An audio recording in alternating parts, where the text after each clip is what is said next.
excited to be here and be supporting Oregon Humane Society's Doggy Dash and all the wonderful things they do for the pets in the local community here, and actually pets that are not in the local community. I love everything they do. So it's so great to be here supporting their mission and their call for the animals. And I am here today. I should probably introduce myself. My name is Shauna Marie Fisher, and I am an animal communicator, and I live in Vancouver, Washington, here in the Pacific Northwest. And I've been an animal communicator for, when did I first launch my website? It was in the late 2000s. It was about 2011, I think, to be exact. So I finally did that, which was amazing. And I've been practicing working with clients ever since. And it is just amazing to be able to be that voice and that conduit for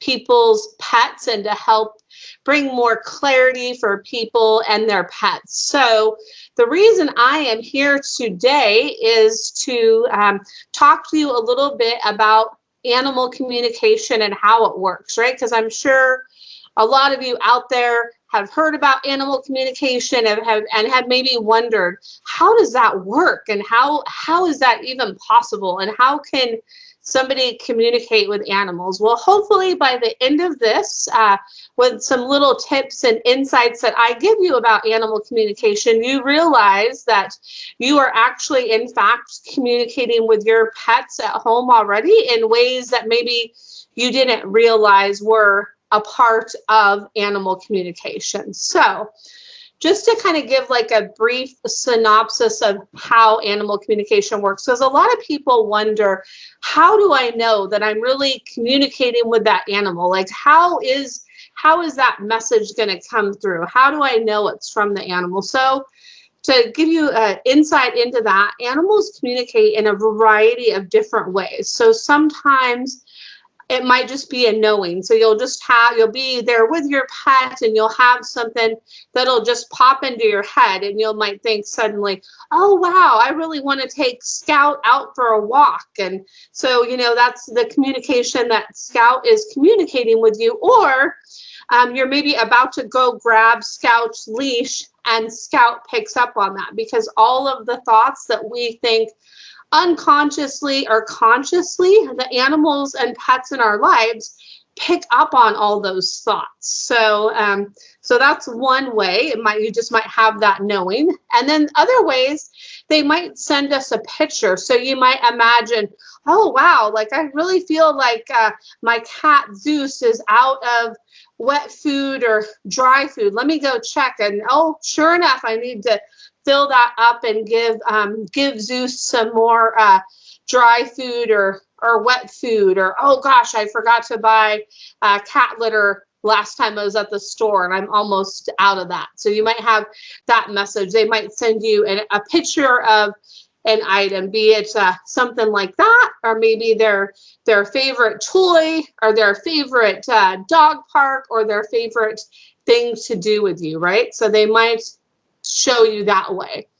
Other ways they might communicate with you is you might get a feeling or a sensation in your body. So say you have a dog or a cat, for example, that maybe they might have an issue going on with their right hip, and you all of a sudden notice like, oh wow, like my right hip feels like it's kind of bothering me a little bit. That could be a signal that could be from your pet. If you kind of get that knowing to tune into them at that moment, that might be something that they're trying to communicate to you, that feeling. Or if all of a sudden, now this is going to be a really fun one for you out there, especially you dog people out there. So say all of a sudden you're like really craving like lamb's lung or something like that, right? And you can almost like taste it in your mouth. You can taste that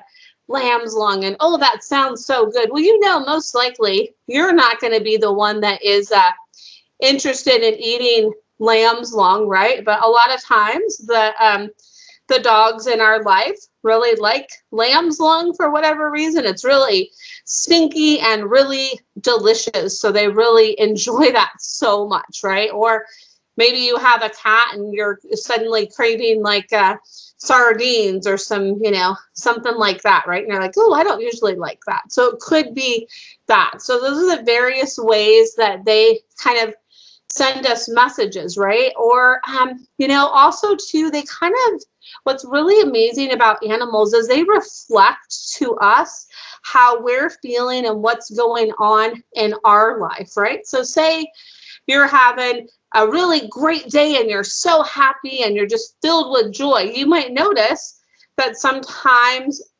your dog or your cat might be filled with some extra joy or happiness, right? Or even your bird, if you have a bird or a hamster or whatever it is you may have in your life, you might notice that they might be filled with extra joy. Or say you've had a really hard day and you're really, sad and all of that.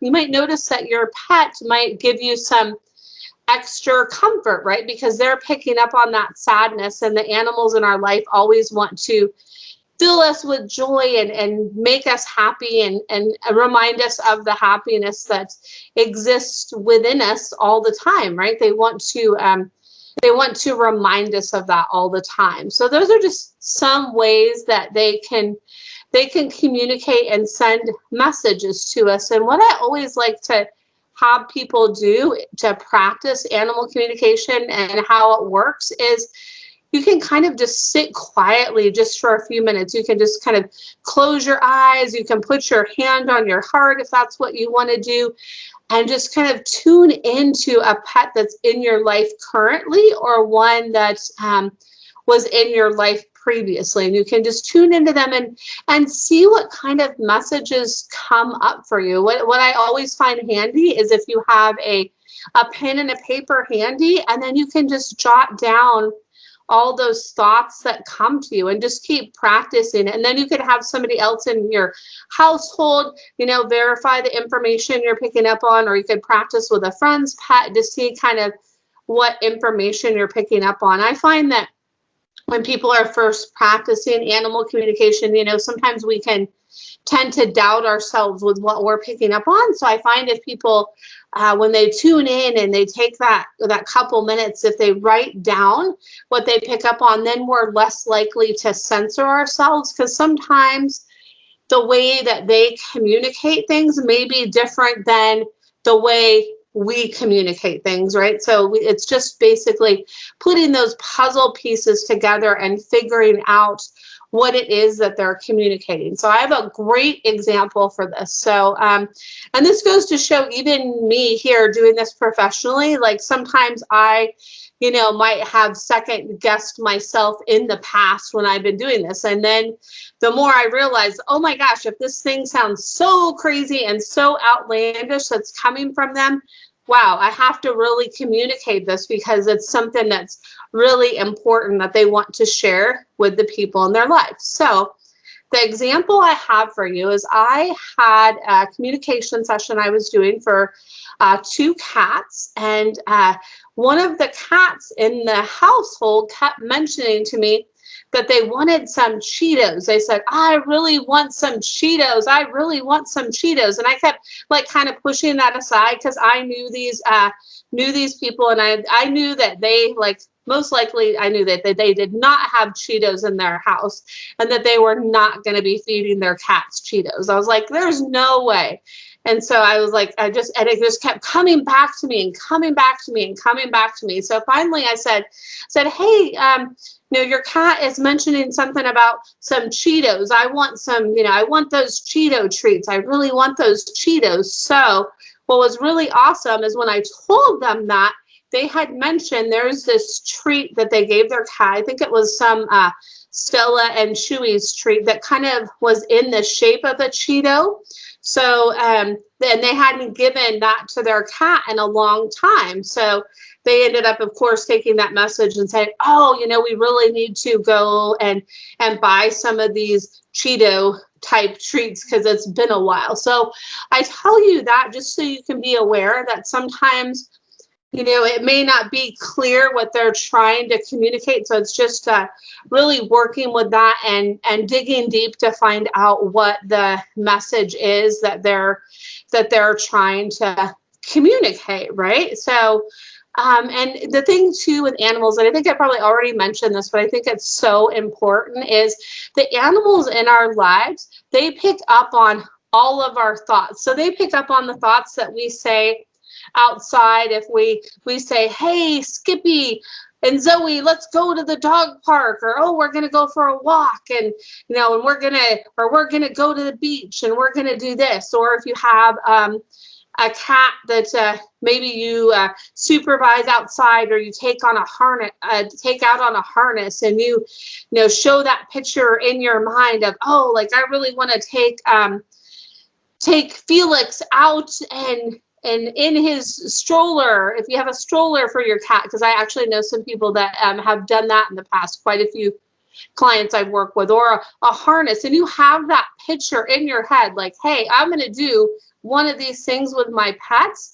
They actually pick up on that. So even if you don't verbalize that thought, even if you don't say what it is that you're going to go do, they actually pick up on that.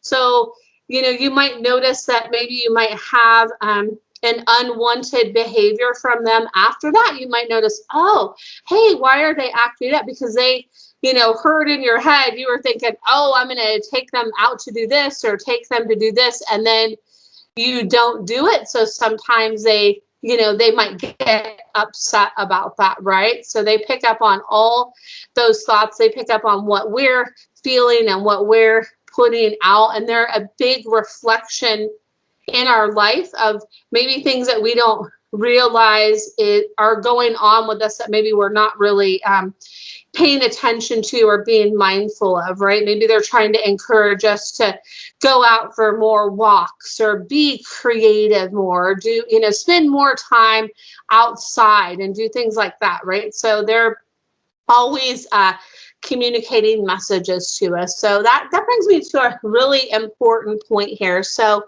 with the animals in our life, it's very important.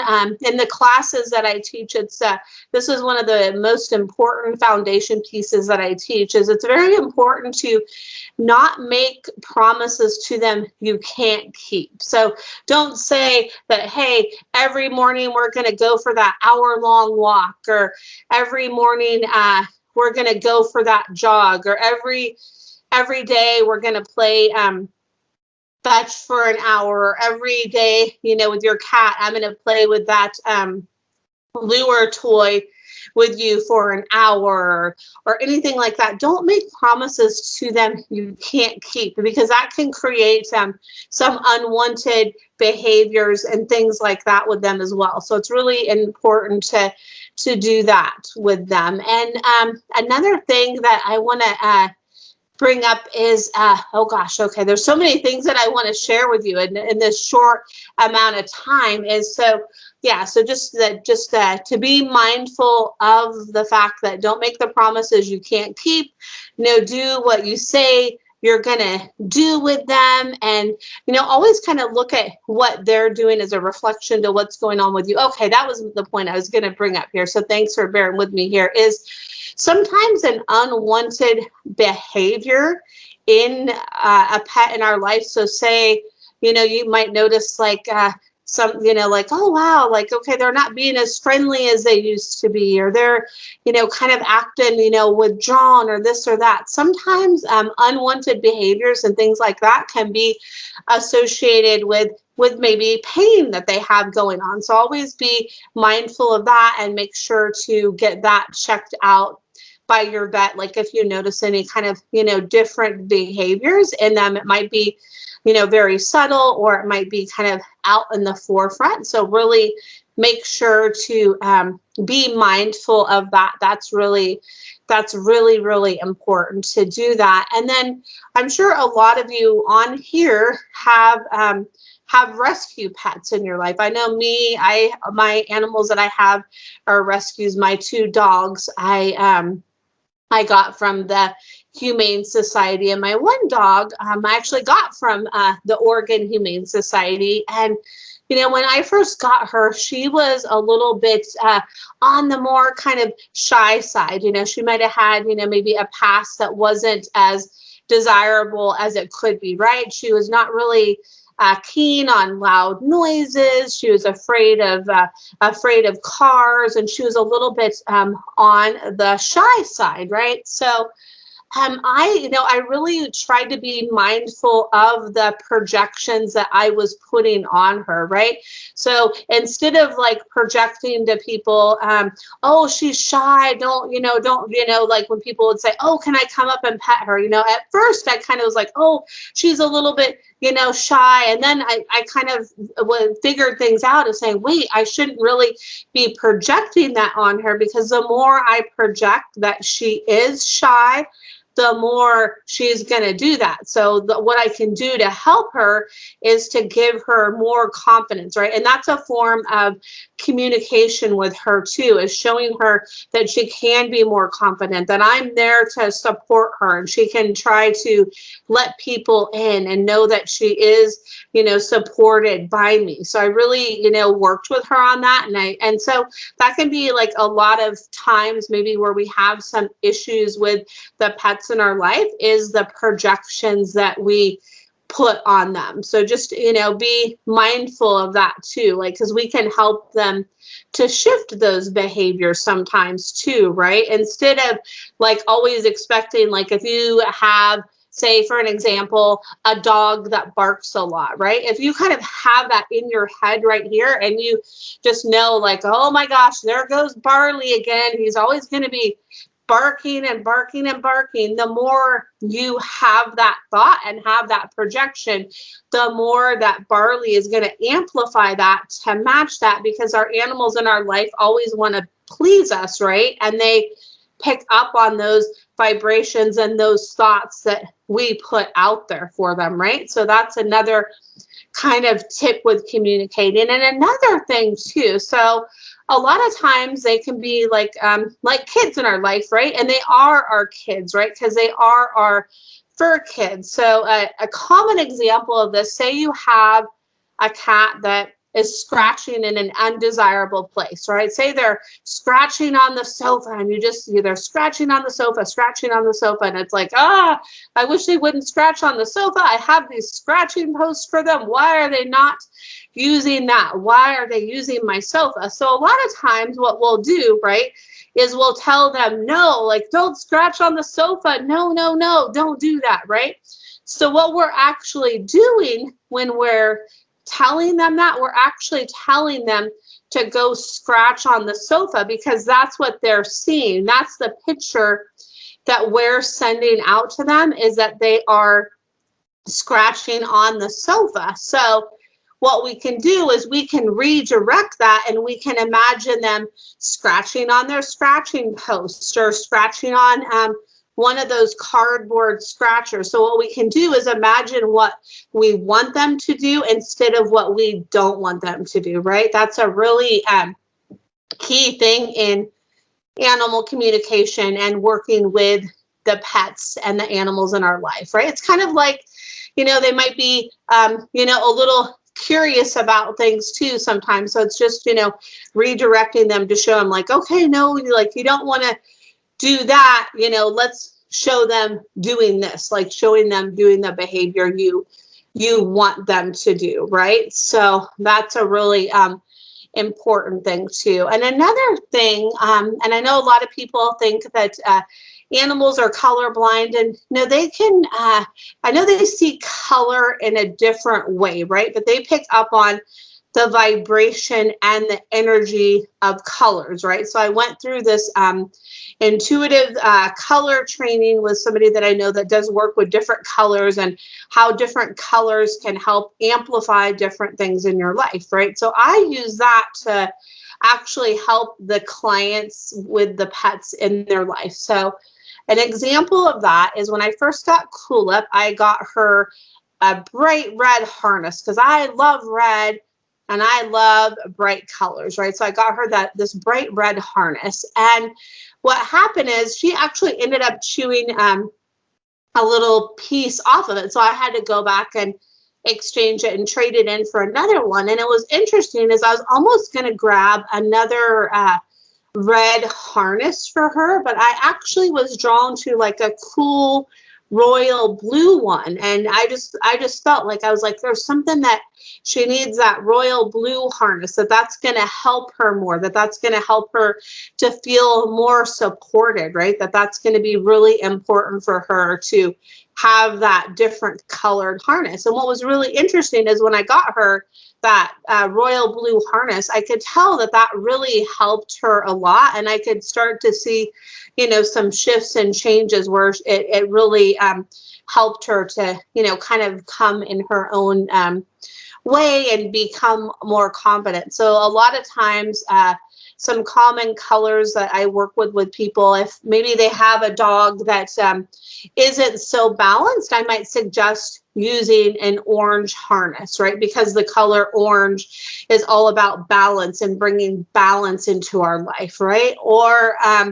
I might, if they're having like communication issues with maybe another pet in the household, with a new pet, I might suggest that they bring the color green in. So bring something that's green in a common area, and that could help with the communication. And just imagine that there's green connecting in between both of them, the color green, kind of like a telephone line that's between both of them, and that color green is helping to open up that communication between those pets. And then another color, and this is really great for rescue pets, right? So a lot of sometimes rescue pets, they may come from those undesirable situations, and maybe they came from abuse and neglect and anything like that, right? So they, they are, of course, naturally, on edge, and they might need that little extra support and TLC. So a great color for that is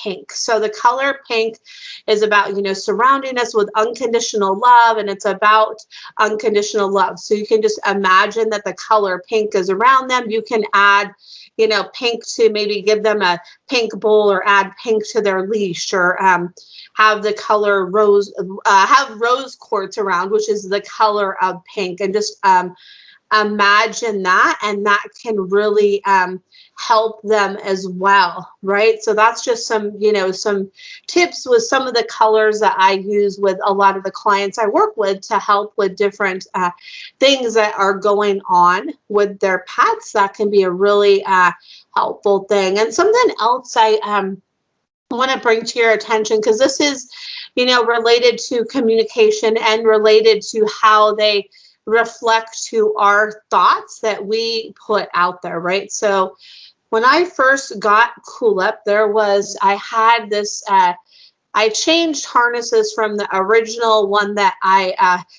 got. It just like, this one was like a little bit easier to put on instead of the two-step harness. So I changed harnesses, right? So what happened is, out by where I live, there's a grass area, and this was probably like, oh my gosh, within the first year that I had Cool-Up, right?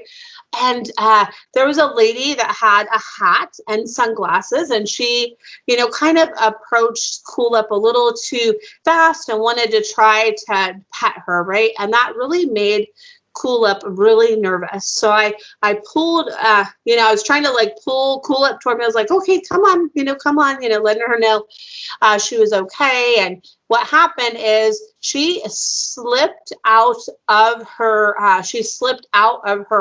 And of course, in that moment, my heart was racing. I was frantic. I was just, beyond nervous of, oh no, like, where's she going to go? So I had to I took a step back for a moment. I was like, okay, don't project that energy of being frantic, because the more I project that, then the more Cool-Up is going to pick up on that. And then, she's going to, that fight or flight mode is really going to kick in with her, right? So I just imagine, I'm like, okay, let me just keep seeing her, going back to the door of where we live.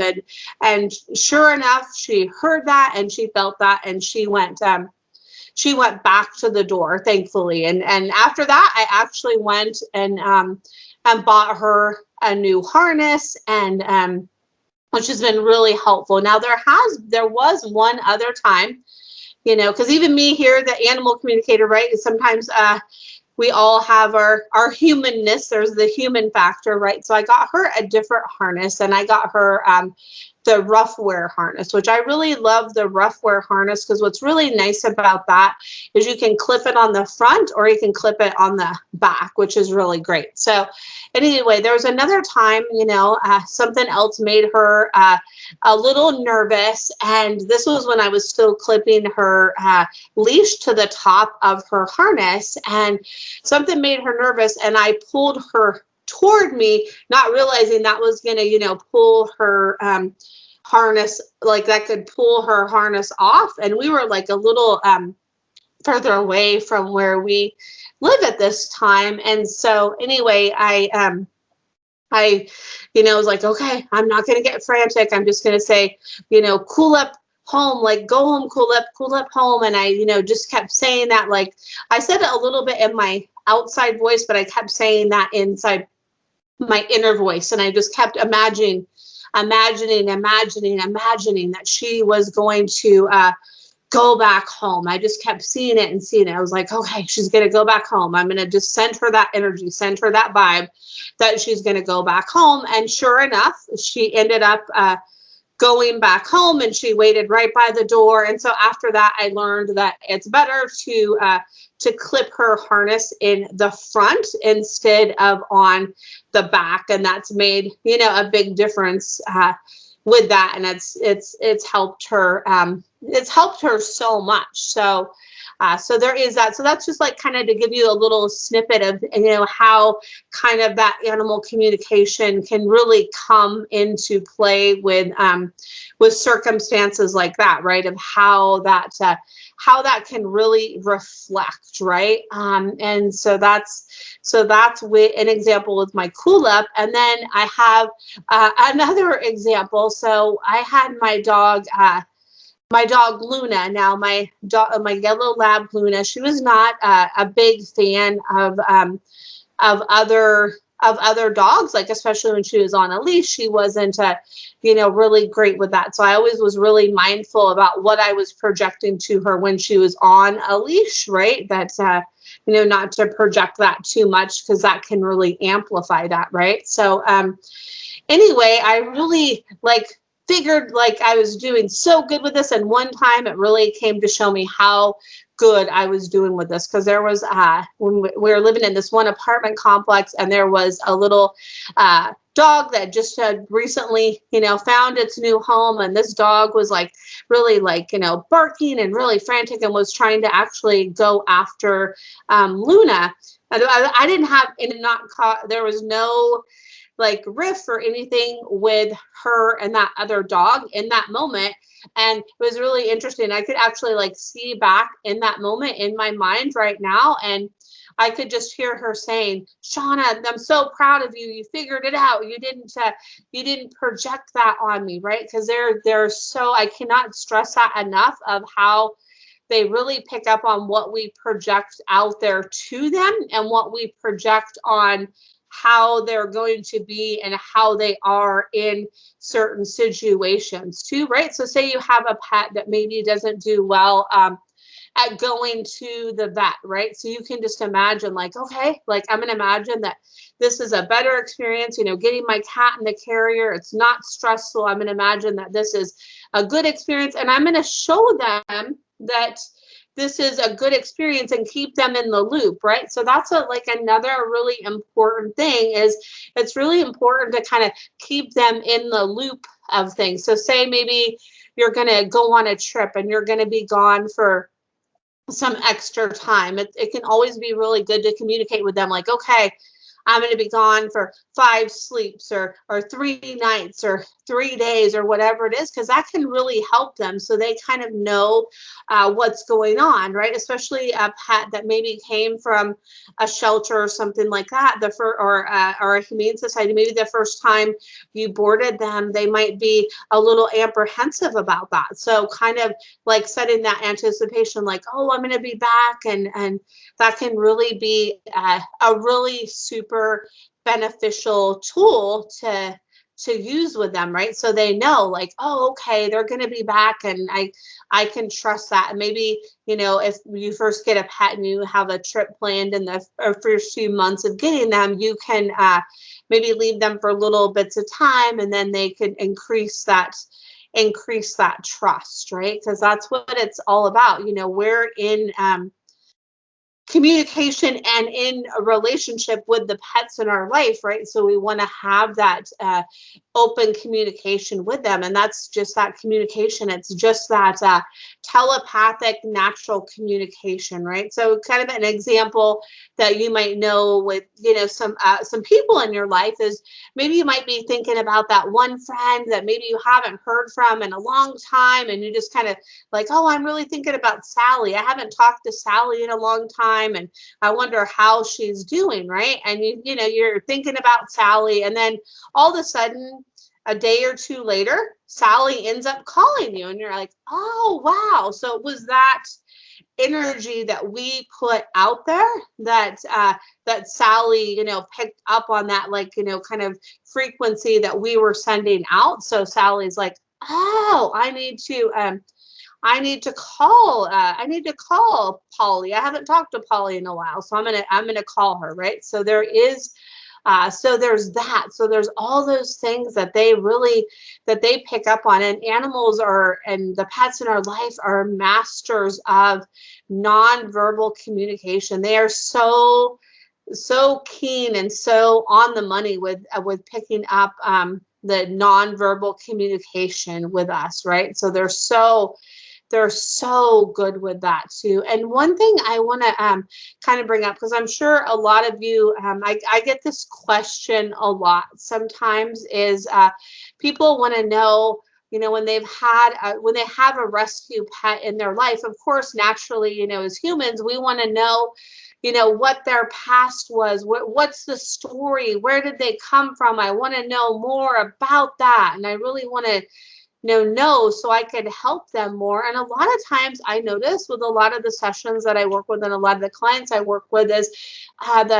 the pets, they don't really want to go into what their past was before they came into their new home, right? They want to work in the now and work in the present and work with where they are now, because sometimes if they're too tied to that past, that helps them to, it can help them to not move forward as well. So that can be a really good thing to remember, because I get that a lot in sessions with rescue pets. People want to know that.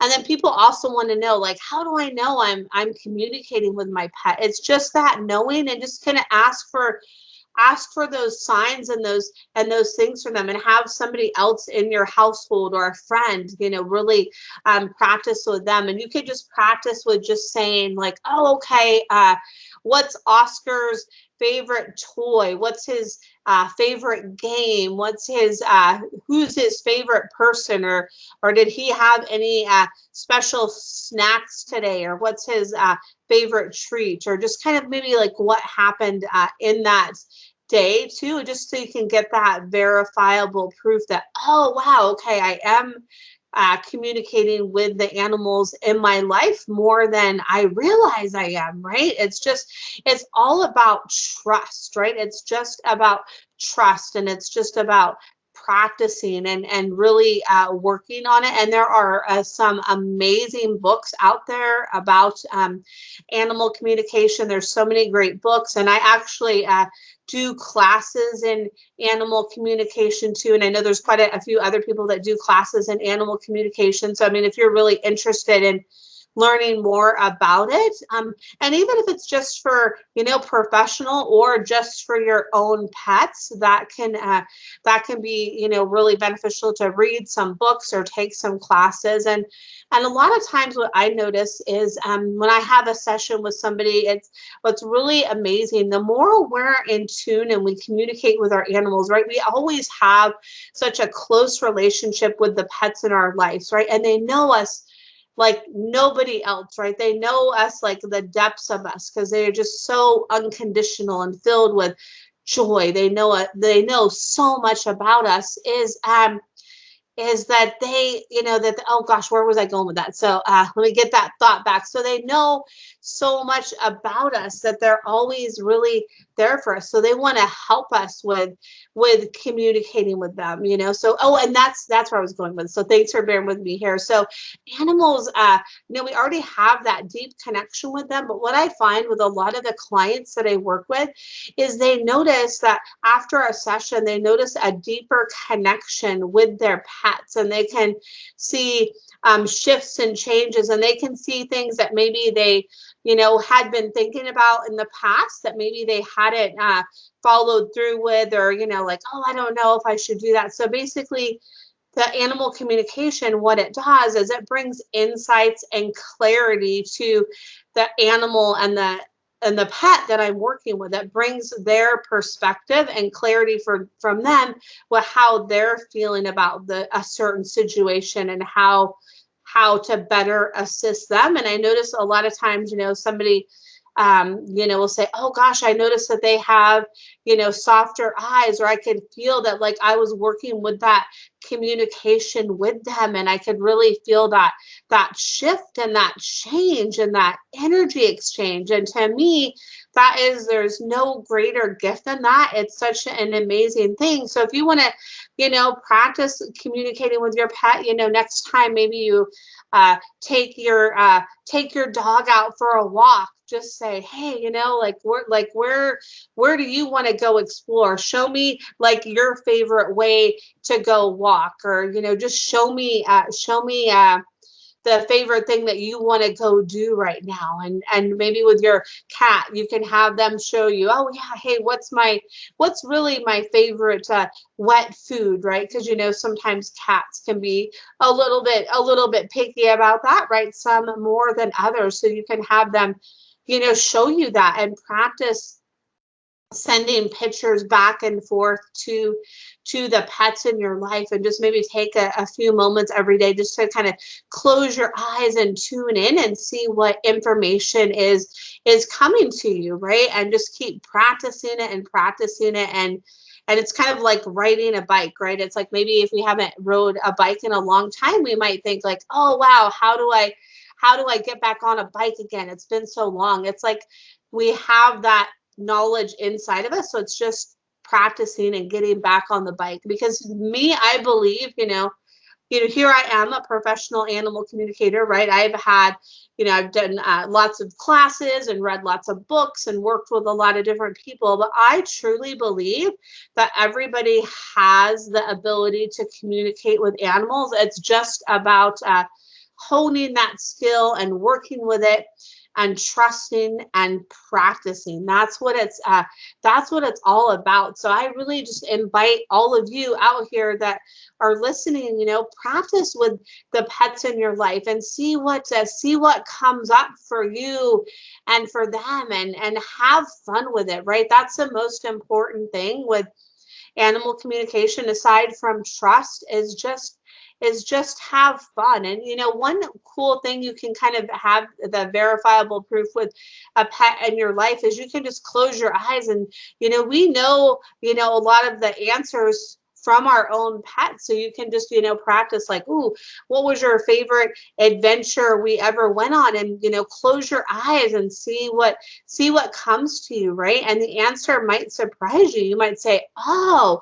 I forgot about that adventure. Maybe it's time to go back there again, right? And because they're always communicating little subtleties to us and things that they want us to know. They're so amazing in that respect. So that's my little tips for you with animal communication, just to kind of wrap up and give you just more clarity with it. It's the nonverbal communication. It's the animals pick up on all the thoughts that we're thinking subconsciously, unconsciously, and the thoughts that we actually put out there to them. They pick up on that.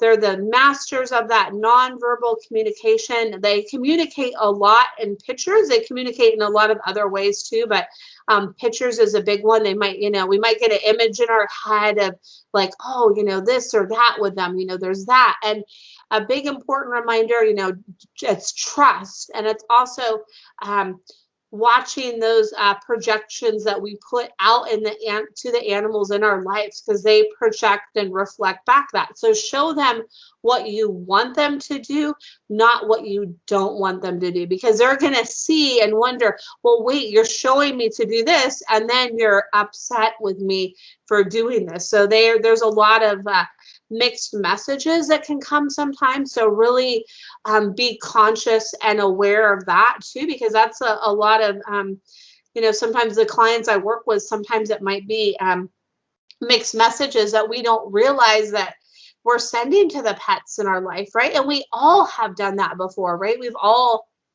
sent those mixed messages to people and the pets in our lives, right? So it's just about, hey, how can I be aware of that and realize like, okay, I'm not going to send that mixed message. I'm going to be clear and just say, hey, this is, I'm communicating clearly. That's what I always like to tell people, I'm a clear channel for animal communication, and I communicate with animals easily, and just have fun with it and see what happens. And it's really about trust and just not trying to censor any information that you pick up from them. Just say, hey, this is what I'm picking up on, and it's beautiful and it's amazing, and it's just, it's just such a valuable tool to just get more clarity and insights to them. And if you think your connection right now with your pets is fabulous, it can really just expand on that in a deeper level the more we really work with animal communication. It really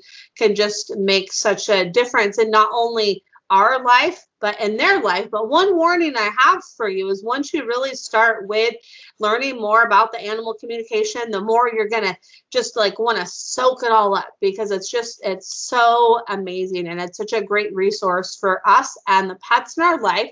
So I just wanted to come on here and just share some of those helpful insights with you, and then also to support Doggy Dash this year, because Doggy Dash is one of my favorite Oregon Humane Society events. I love all their events, but Doggy Dash is amazing, and I'm so glad that I could bring this to you this year to give you some helpful tips on communicating with the pets in your life.